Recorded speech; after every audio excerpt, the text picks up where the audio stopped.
ജപ്പാനിലാന്നുള്ളത് ഇതാ സുനാമീൻ്റെ കുറേ മുന്നറിയിപ്പ് ഒരു ഏതോ നിർത്തി പ്രവചിച്ചെന്ന് പറഞ്ഞിട്ട് ഫുള്ള് ന്യൂസാണ്. നാട്ടിൽ നല്ല ആൾക്കാർ വിളിച്ചുകൊണ്ട് നിൽക്കുന്നുണ്ട് എന്ത് കഥയെന്ന് വെച്ചിട്ട്. ഇപ്പോൾ ഇതാ ഇവിടെ അങ്ങനത്തെ ഒരു പ്രശ്നമില്ല.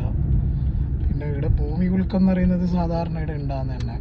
പിന്നെ കാര്യമായ കുലുക്കം വരുന്നുണ്ടെങ്കിൽ സുനാമി മുന്നറിയിപ്പെല്ലാം ഉണ്ടെങ്കിൽ അതൊരു അലേർട്ടായിട്ട് മെസ്സേജ് വരും ഫോണിൽ കൂടിയിട്ട്.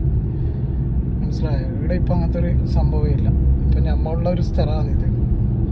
ടോക്കിയോ എന്നൊരു 1.5 മണിക്കൂർ ഉള്ളിലോട്ടാണ്. ഇവിടെ അങ്ങനത്തെ ഒരു പ്രശ്നമേ ഇല്ല. എൻ്റെ ആ പ്രവചിച്ച ഒരു ഓളെ ഒരു ഇത് രാവിലെ അറിയാൻ പറ്റും. മനസ്സിലായോ? അപ്പോൾ ജൂലൈ 5 രാവിലെ 4:20 അത് പ്രവചിച്ചത്. അങ്ങനത്തെ ഒരു സംഭവം ഇവിടെ ഇല്ല. ഇവിടെ എല്ലാവരും നോർമലായിട്ട് കൂളായിട്ട് പണിക്ക് പോകുന്നുണ്ട്.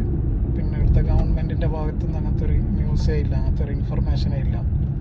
അതാണ് നിലവിലുള്ള സത്യാവസ്ഥ. പിന്നെ ഇവിടെ കഴിഞ്ഞ 2 ആഴ്ചനുള്ളിൽ ഒരു 900 കുലുങ്ങൽ കുലുങ്ങീനി.